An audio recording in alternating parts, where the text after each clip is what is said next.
आज के समय में हमारा देश तो आजाद हो चुका है, हम स्वतंत्र हैं, कहीं भी और जा सकते हैं, लेकिन हमारा मन स्वतंत्र नहीं है, वह हमेशा गुलाम बना रहता है। हम शारीरिक रूप से तो स्वतंत्र हैं, लेकिन मानसिक रूप से हम गुलाम होते जा रहे हैं। मानसिक पीड़ा से हम ज्यादा परेशान रहते हैं।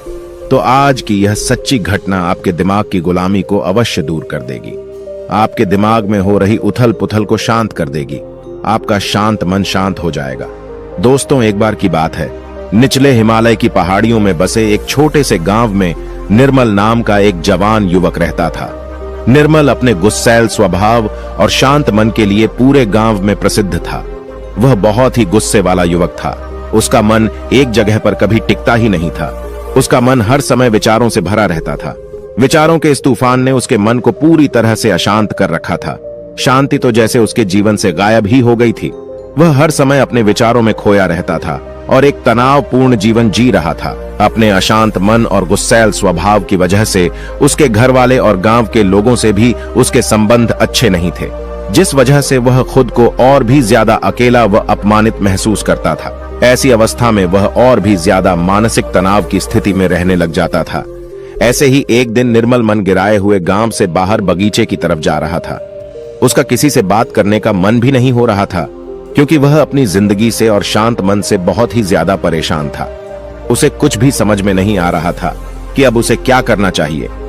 गांव से बाहर बगीचे में वह हर बार की तरह अपने दोस्तों से मिलकर अपनी बातें उन्हें बताया करता था।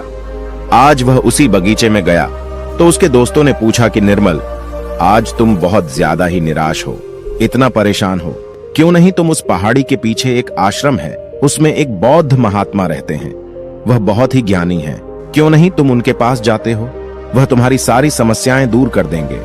अपने दोस्त की बात मानकर निर्मल उन बौद्ध महात्मा से मिलने अगले दिन सुबह के समय ही अपने घर से निकल पड़ा। जब वह सुबह वहां पर पहुंचा तो उसने उन बौद्ध महात्मा को देखा कि वह सुबह के समय आश्रम में लगे पौधे को पानी दे रहे थे। चारों तरफ चिड़ियों की चहचहाहट से आश्रम का वातावरण सुबह के समय बिल्कुल खिल उठा था। पौधे को पानी देने के बाद वह महात्मा एक पेड़ के नीचे ध्यान की अवस्था में बैठ गए। बौद्ध भिक्षु के चेहरे से एक शांति झलक रही थी। इस असीम शांति ने निर्मल को बौद्ध भिक्षु की ओर आकर्षित कर लिया। जब निर्मल बौद्ध भिक्षु के निकट पहुंचा तो उसने उनके चारों तरफ एक सकारात्मक ऊर्जा का अनुभव किया। निर्मल को यह महसूस हुआ कि इस अद्भुत शांति और सकारात्मक ऊर्जा का स्रोत कहीं न कहीं बौद्ध भिक्षु के भीतर ही है।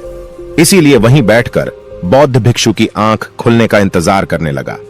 थोड़ी देर बाद जब बौद्ध भिक्षु ने अपनी आंखें खोली तो उन्होंने अपने सामने एक जवान लड़के को बैठा पाया, जो कि काफी तनावग्रस्त और नकारात्मक भावनाओं से भरा हुआ लग रहा था। निर्मल ने बौद्ध भिक्षु की ओर लालसा भरी नजरों से देखा और बड़े आदर भाव से कहा, हे मुनिवर, मेरा मन बहुत ही अशांत हो गया है, मेरे मन के विचार मुझे खाए जा रहे हैं। मैं एक क्षण के लिए भी शांति का अनुभव नहीं कर पा रहा हूं। इस वजह से हर समय मैं बहुत ही गुस्से में रहता हूं। थोड़ी सी बात पर हम गुस्से से उत्तेजित हो जाते हैं। किसी की बात मुझे नहीं लगती। कृपया क्या आप मुझे सिखा सकते हैं कि मैं अपने इस अशांत मन को शांत कैसे करूं?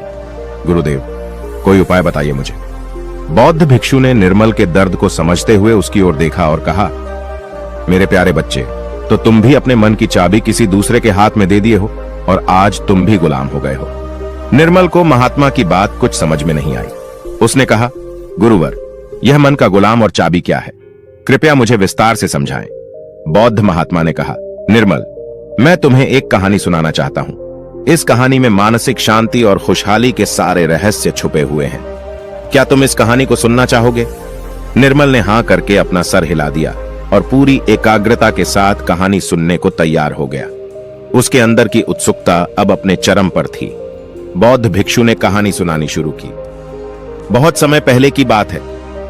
एक नगर में संता सिंह नाम का एक आदमी रहता था। संता बहुत ही महत्वाकांक्षी व्यक्ति था। उसके हर काम में लोगों से ही सुनने मिलती थी। लोग उसकी और उसके काम की खूब तारीफ किया करते थे। अगर उसे किसी काम में असफलता या लोगों से बुराई सुनने को मिलती थी तो वह घर चिंता और तनाव में चला जाता था। वह छोटी छोटी बातों पर बहुत ही परेशान हो जाता था। उसका मानना था कि सफलता और भौतिक संपत्ति उसे मनचाहा सुख देती है, लेकिन संता सिंह जितना ही सफलता और तारीफ के पीछे भागता रहता था, वह उतनी ही गहरी मानसिक तनाव में डूबता जा रहा था। जब उसके काम की कोई तारीफ नहीं करता था तो वह बहुत ही ज्यादा परेशान हो जाता था। एक दिन अचानक ही उसका सामना उस समय की एक बहुत ही प्रसिद्ध बौद्ध भिक्षु से हुआ जिनका नाम महाकौशल था। महाकौशल अपने हजारों शिष्यों को ध्यान साधना की शिक्षा दिया करते थे और वह खुद भी एक बहुत ही बड़े ध्यानी और आत्मज्ञानी व्यक्ति थे। महाकौशल की अद्भुत एकाग्रता और स्थिर शांत चित्त से प्रभावित होकर संता ने उन्हें अपनी भटकते मन को शांत करने का तरीका जानना चाहा। संता ने कहा, हे महात्मा, मैं हमेशा सफलता के पीछे भागता रहता हूँ और लगातार और भी अधिक पाने के लिए प्रयास करता रहता हूँ, फिर भी मुझे कोई स्थायी संतोष नहीं मिल पाता। मैं सफल भी हो जाता हूँ, लोग मेरी तारीफ भी करते हैं, लेकिन मुझे अंदर से संतुष्टि नहीं मिल पाती है। मेरा मन भटकता रहता है। हे गुरुवर, मुझे इस बेचैनी से और इस शांत मन से छुटकारा पाने के लिए कृपया करके कोई उपाय बताइए। बौद्ध महात्मा ने उसकी तरफ करुणा भरी नजरों से देखा और उत्तर दिया, तुम्हारा मन शांत नदी की तरह है जो हमेशा बहता और दौड़ता रहता है, कभी भी स्थिर नहीं रह पाता। अपने अशांत मन को शांत करने के लिए तुम्हें अपने विचारों को बिना किसी रुकावट के जाने देने की कला सीखनी पड़ेगी। संत ने कहा, हे महात्मा, लेकिन मैं विचारों को कैसे जाने दे सकता हूं? आखिर मैं भी तो अपनी इच्छाओं और महत्वाकांक्षाओं से जुड़ा हुआ हूं। यह सुन भिक्षु महाकौशल मुस्कुराए और बोले, कल्पना करो कि तुम्हारे हाथ में पानी से भरा हुआ ग्लास है। अब तुम जितनी देर इसे पकड़े रहोगे यह उतना ही भारी होता चला जाएगा, और अगर तुम काफी लंबे समय तक इसे पकड़ कर रखोगे तो तुम्हारे हाथ में दर्द होना शुरू हो जाएगा। लेकिन अगर तुम अपनी पकड़ ढीली करते हो और इसे जाने देते हो तो इसका भार खत्म हो जाएगा। निर्मल अपने गुरु द्वारा सुनाई जा रही कहानी और उनके संदेश को बड़े ही ध्यान के साथ सुन रहा था। वह समझ रहा था कि अपने विचारों और इच्छाओं से चिपके रहना ही उसके अशांत मन का कारण है। यह भी एक कारण है जिसकी वजह से उसका मन अशांत है, क्योंकि निर्मल भी संत की तरह ही विचारों को पकड़ कर रखता है। छोटी छोटी बातों पर बार बार विचार करता रहता है, जिससे संता की तरह ही उसका मन भी बेचैन रहता है। गुरु कहानी सुनाने जा रहा था और निर्मल सुनते जा रहा था। गुरु ने कहा, बौद्ध भिक्षु, महाकौशल की बातें उस संता को बड़े ही अच्छे से समझ में आ रही थी। बौद्ध भिक्षु महाकौशल की सलाह को मानते हुए संत अपने विचारों को जाने देने का अभ्यास करना शुरू कर दिया। वह अपने विचारों और भावनाओं को बिना किसी पूर्व निर्णय के जाने देता। संत के मन में बस विचार आते और थोड़ी देर उसके दिमाग में रहते और फिर चले जाते, क्योंकि वह उन विचारों को अपने दिमाग में बैठने नहीं देता था। जब विचारों को दिमाग में बैठने की कोई जगह नहीं मिलेगी तो विचार खुद ब खुद अपने आप चले जाएंगे।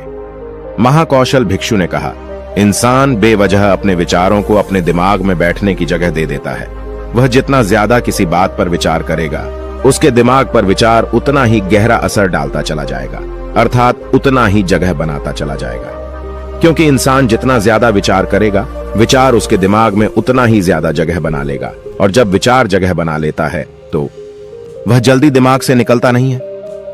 महाकौशल भिक्षुक ने संता से कहा कि जो चीजें घटित हो चुकी हैं, जो घटनाएं घटित हो चुकी, या जो कुछ तुम्हारी जिंदगी में हो चुका है, तुम्हारे साथ चाहे वह कितना भी बुरा क्यों ना हुआ हो, अगर अब आप उन विचारों को अपने दिमाग में बैठने देंगे, उन पर विचार करेंगे, तो आपका दिमाग कभी भी शांत नहीं रहेगा, क्योंकि जो घटनाएं घटित हो चुकी हैं उसे आप बदल नहीं सकते हैं। चाहे मैं कहूं कि जैसे बारिश हो रही है, यह भी एक घटना ही है। अब बारिश हो चुकी है और हम सोचे ना हुई होती तो ज्यादा सही रहता, तो इस बात का कोई मतलब नहीं रह जाता। अब बारिश हो चुकी है, अब तो जो होना था हो गया है। उसी तरह से अगर आपकी भी जिंदगी में कुछ बुरा हो गया हो तो अब वह बुरा तो हो चुका है। अगर आप अब उस बात पर जितना ज्यादा जोर देंगे तो वह आपके दिमाग में उतना ही ज्यादा जगह बनाता चला जाएगा। इसलिए संता, ऐसे समय में अगर आपके दिमाग में बहुत सारे विचार आ रहे हैं, आपके दिमाग को शांत कर दे रहे हैं, तो आप उस पर विचार मत कीजिए। बस उन विचारों को आने दीजिए और उस पर आप ज्यादा सोचिए नहीं। विचार आएंगे और थोड़ी देर बाद चले जाएंगे। जब उन्हें आपके दिमाग में बैठने की जगह नहीं मिलेगी तो खुद ब खुद विचार आपके दिमाग से दूर होते जाएंगे और आप फालतू की बकवास से अपने आप को बचा लेंगे। कई बार कुछ लोग छोटी छोटी बातों पर बहुत ज्यादा ही सोचने लग जाते हैं, फिर वह उतना ही ज्यादा परेशान रहते हैं। महाकौशल भिक्षु ने कहा, संता, अब तुम खुद ही अपने आप को देख लो। तुम यही सोचते हो कि लोग मेरी तारीफ नहीं कर रहे, या जिस दिन तुम्हारे काम की तारीफ हो गई तो उस दिन तुम्हें बहुत ही अच्छा लगता है। लेकिन जिस दिन तुम्हारे काम की तारीफ नहीं हुई तुम्हें बहुत खराब लगता है। अर्थात तुम अपनी जिंदगी की खुशी खुद दूसरे के हाथों में सौंप दिए हो, अपनी खुशी दूसरों के हाथ में सौंप दिए हो। तुम्हें क्या मिल जाएगा अगर कोई तुम्हारी थोड़ी तारीफ भी कर देगा? वह तुम्हें थोड़ी देर के लिए शांति तो जरूर देगा, चंद पलों के लिए, लेकिन उसके बाद तुम फिर अपनी तारीफ पाने के लिए दोबारा से वही काम करने लगोगे। पूरे दिन पूरी रात तुम इसी सोच में बिता देते हो कि मैं कितना बढ़िया काम करूं कि लोग मेरी तारीफ करें, या ऐसा क्या करूं, कितना बड़ा बन जाऊं कि लोग मेरी तारीफ करें। ये विचार तुम्हारे दिमाग में जगह बना बैठा है। इस विचार से तुम हमेशा परेशान रहते हो। तुम्हें अपने दिमाग से इन विचारों को जगह नहीं देना है।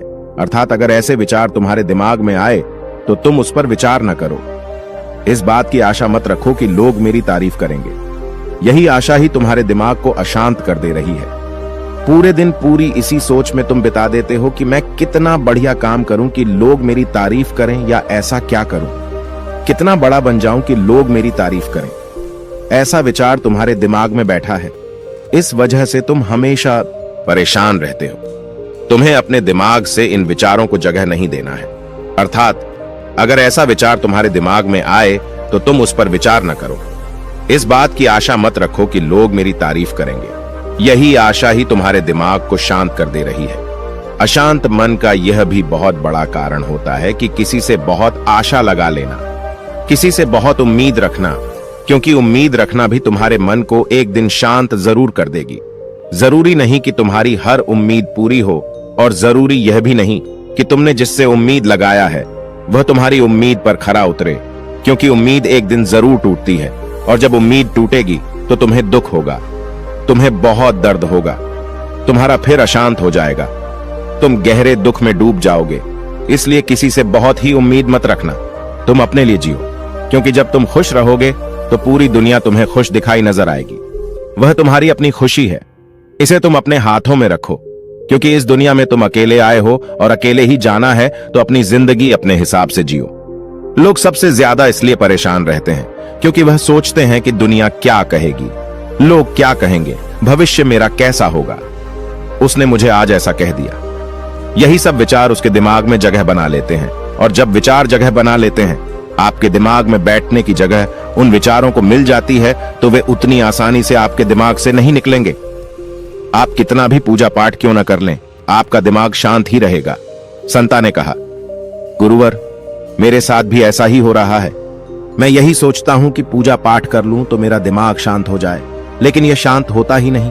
जब तक मैं पूजा पाठ करता हूं तब तक तो मुझे शांति मिल जाती है, लेकिन फिर उसके बाद मेरे दिमाग में वही सब विचार आने लगते हैं। महाकौशल भिक्षुक ने कहा, संत, अपने आप को जागरूक करो, समझो इस बात को कि असली शांति किस तरीके से प्राप्त की जा सकती है। पूजा पाठ तो तुम्हारी नित्य प्रतिदिन की क्रिया है, इससे तुम्हारा दिमाग शांत नहीं होने वाला है जब तक कि तुम ध्यान में बैठकर अपने विचारों को समझने का प्रयास नहीं करोगे, अपने आप को जागरूक नहीं करोगे कि कौन से विचार हमारे लिए अच्छे हैं और कौन से विचार हमारे लिए बुरे हैं। विचारों को अपने दिमाग में आने दो और उन्हें जाने दो, उन्हें जगह मत दो। अर्थात उन विचारों पर ज्यादा जोर मत दो, और अपनी आजादी की चाबी अपने हाथ में रखो, किसी के हाथ में मत रखो, वरना तुम कभी स्वतंत्र नहीं रह पाओगे। शारीरिक रूप से तो तुम आजाद हो, लेकिन आंतरिक रूप से तुम गुलाम हो। आंतरिक रूप से भी खुश होने का प्रयास करो, आंतरिक रूप से भी खुद को स्वतंत्र रखो। अपने स्वतंत्र होने की चाबी अपने हाथ में रखो। यह दुनिया है, इसका काम है बोलना बोलकर आपको परेशान करना। जितना आप इस बात से परेशान होंगे, लोगों को और मजा आता जाएगा। वे तुम्हें और ज्यादा परेशान करने की कोशिश करेंगे। तुम्हारी आंतरिक स्वतंत्रता रूपी चाबी को वह तुमसे छीनने का प्रयास करेंगे। इसलिए अपनी चाबी किसी को मत दो। इस दुनिया में कुछ भी स्थायी नहीं है, सब कुछ बदलता रहता है। एक समय के बाद सब कुछ बदल जाता है। एक दिन तुम्हारे चाहने भी तुमसे दूर हो जाएंगे, फिर कोई और आएगा। आज तुम यहां हो मेरे सामने, कल तुम कहीं और होगे। जब इस दुनिया में कुछ भी स्थायी नहीं है, सब कुछ बदलने वाला है, तो तुम अपने दिमाग में विचारों को क्यों स्थायी जगह दे रहे हो? ऐसे विचारों को क्यों तुम बार बार सोच रहे हो? खुद को स्वतंत्र रखो, अंदर से भी और बाहर से भी। अंदर से स्वतंत्र रखना बहुत ज्यादा जरूरी होता है। महाकौशल की बात सुनकर संता को सब उत्तर मिल चुका था। इधर गुरु ने कहानी का अंत किया और कुछ देर शांत होकर निर्मल से पूछा, निर्मल, कुछ समझ में आया तो? उत्तर मिला कि नहीं। निर्मल तो मानव एक मूर्ति के समान, वह गुरु को एकटक देखता ही जा रहा था। उसके मुख से कुछ भी निकल नहीं रहा था, क्योंकि ऐसी बातें आज से पहले वह कभी किसी के मुख से सुनी नहीं थी, या ऐसी कहानी अपने गुरु के मुख से सुनी कि जो शायद उसे जीवन की सच्चाई बता गई। शायद उसे जीवन का रहस्य भी पता चल गया। वह बिल्कुल मौन हो गया था। कुछ देर बाद निर्मल ने अपनी चुप्पी तोड़ी और कहा, हे गुरुदेव, मेरा कोई प्रश्न नहीं बचा है। अब आपसे विनम्र निवेदन है कि मैं भी आपके साथ इसमें कुछ दिनों के लिए रहना चाहता हूं। मुझे तो इस दुनिया की काफी सच्चाई पता चल गई और मैं आपके साथ रहकर खुद को भी जानने का प्रयास करूंगा और लोगों को भी इस शब्द के बारे में बताऊंगा, इस रहस्य के बारे में उन्हें भी बताऊंगा। आज की कहानी बस इतना ही। मुझे उम्मीद है यह कहानी आपको जरूर पसंद आई होगी और आप पहली बार हैं तो मेरे से जुड़ने के लिए इस चैनल को सब्सक्राइब करना मत भूलिएगा।